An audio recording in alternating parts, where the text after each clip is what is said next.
I was invited to be on the Joe Fairless podcast. So here it is. Understand what your personal skills are. Welcome to the best real estate investing advice ever show. I'm Joe Fairless. This is a show where we cut out the fluffy stuff and we only talk about the best real estate investing advice that moves your business forward. With us today, we got Lane Kawaoka. How you doing, Lane? Hey, Joe. How's it going? It's going, my friend, and nice to have you on the podcast. He is a fellow podcaster. You can go check out his stuff. He's also a project engineer at the city of Kirkland near Seattle, Washington. He has a portfolio that consists of 11 single-family homes in Birmingham, Atlanta, Indianapolis, and in Pennsylvania. With that being said, Lane, you want to give the best ever listeners a little bit more about your background and what you're focused on? Yeah, so I started investing. Actually, it started after I graduated University of Washington with industrial engineering and a master's in civil engineering. I went to work at a horrible job where I had to travel 100% of the time.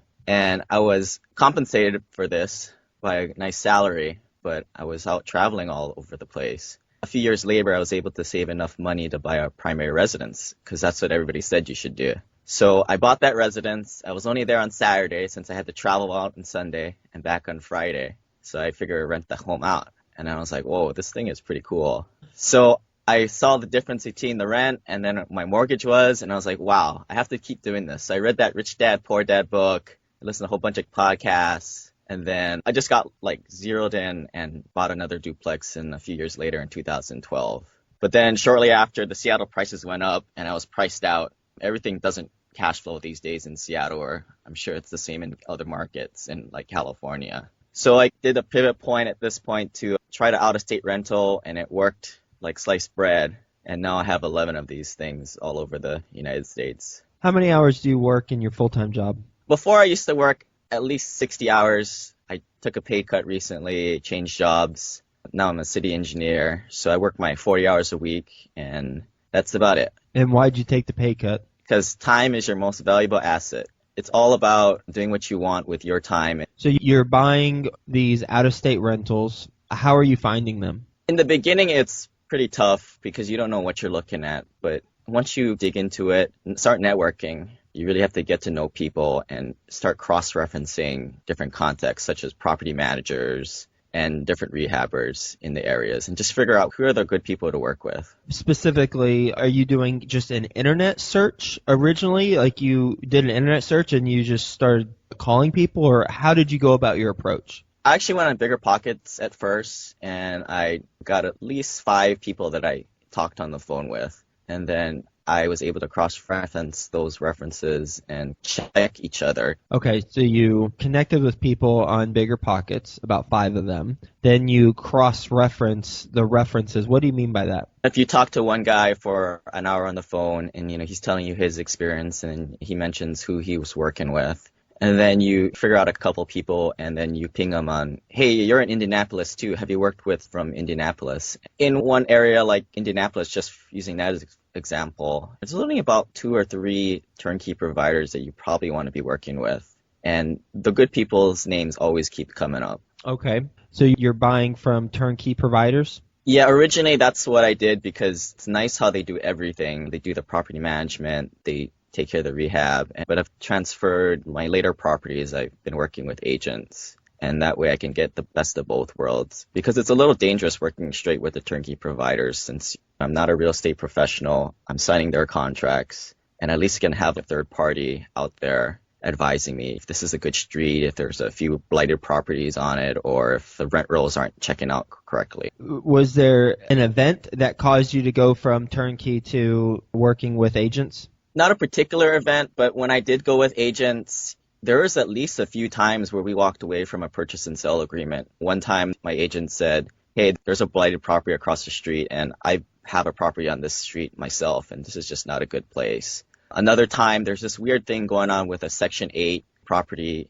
The property was being rented for $650 per Section 8, but there's this weird maintenance lease that was for an additional $200 and my agent was like, you can't count on that $200 being paid after the sale closes. And there's a few other times where my agent said, this neighborhood, we need to just run away. This is not a good one. And you didn't get that feedback on the turnkey from the turnkey providers? That's correct. And I guess we won't find out the aftermath until a few years later. But luckily I feel a lot more comfortable with these other properties I use the agent with. Okay. And who's to say they should have given you feedback or shouldn't? Because nonetheless, you've uncovered some things working with agents that is different type of feedback you were getting before. I'm just trying to sell a house. Okay. When you look at a property, you're based in Seattle, right? That's correct. You're buying all over the U.S. How do you run your numbers? So the first thing I'll do is I'll look at the rent to value ratio, and I have a post on this, and I call it, it's kind of like Tinder, the dating app. You swipe left, swipe right. You've got so many houses out there. That's the first thing you look at, is meeting the 1%. And it's different for everybody. For me, it's 1%, the rent to value ratio. So for a $100,000 house, if it's not renting for at least $1,000, I would swipe left, just keep moving on. Okay. And that usually will take out at least 75 to 50% of the possibilities out there. Sometimes people will bring me stuff that's $250,000 and it's like renting for $1,500. I'm like, dude, man, I'd rather stay in Seattle for that kind of rent to value ratio. Okay, then what? Then I'll start to get the advice from the people on the ground, my agent or my property manager. I'll give him the street. Maybe he'll do a drive-by for me. And if he says it's good, I put a lot of faith in those people on the ground. And then I'll put in a purchase and sell agreement. And at that point, I have all my contingencies, such as appraisal and inspection. So I feel like I'm very comfortable moving forward. And I work with the same people over and over again. They know that I'm a pretty serious buyer. And if there's something very wrong with the property, then I'm going to get out of it. And most of the times, these people, they're selling the property and it's a good property in a good area. So they really have a lot of faith that I'm going to follow through on the purchase. I suspect that you skipped a step, but maybe you didn't.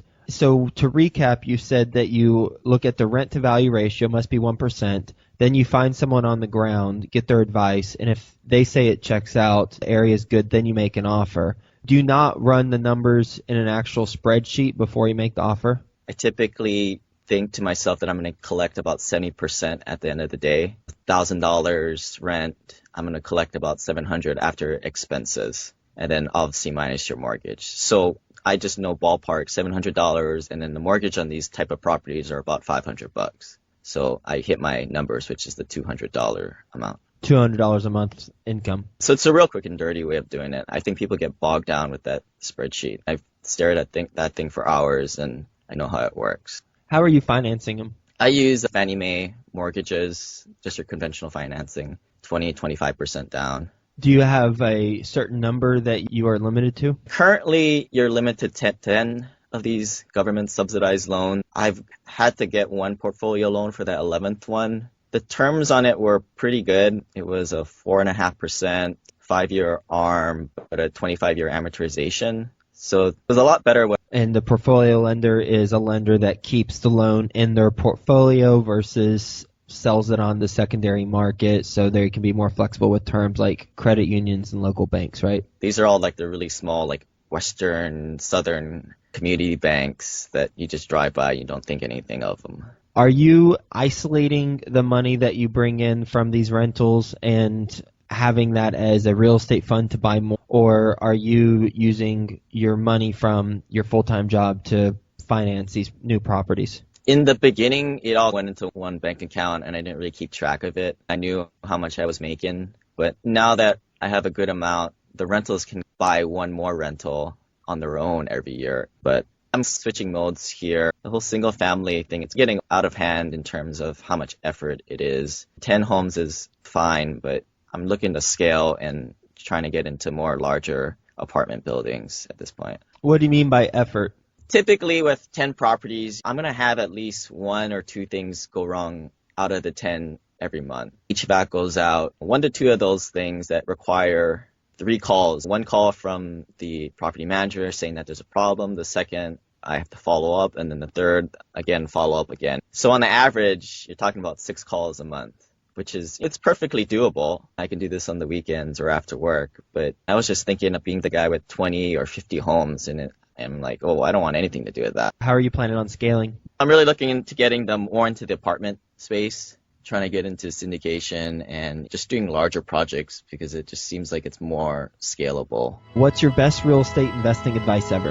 Understand what your personal skills are. Talk about this time, money, and knowledge triangle. You need to figure out which one you have and tailor your investing strategy to what you got. There's active and passive investing. You need to figure out what you're going for. I see a lot of people with busy jobs and they want to be flippers and wholesaling. I'm like, yeah, you guys need to rethink your strategy there. And what are your personal skills that you use to help you get to where you're at? I was short on time. I had a decent amount of money, and at that time, I didn't have not a lot of knowledge, but I guess I have a little bit more knowledge now. Okay, so money, basically, from your full-time job. Yeah. You mentioned your engineering background. What has that done to help you get to where you're at? My job is actually a general contractor. I manage millions of dollars. I design projects and I run the construction management on them. So you would think I'd be good at flipping, but I don't want to even touch that stuff. That's for a different personality type. And although I do it at work and I do it well and I know the big business systems around it, it's just not what I'm looking for. I'm looking for more of a passive investing type, and I'm not looking for another job. So are you using any of those skills? I used to have employees out of state that I would have to manage, just that not needing to be in front of them to keep them accountable via email, phone calls. It's just all about keeping people accountable and talking about your expectations and communicating those. Ready for the best ever lightning round? Sure am. Best ever book you've read? That would be The Millionaire Real Estate Investor by Gary Keller. Best ever personal growth experience. What'd you learn from it? I've just seen a lot of young people, my peers, pass away recently and seen the legacy that they left behind from the memories and the impact on others.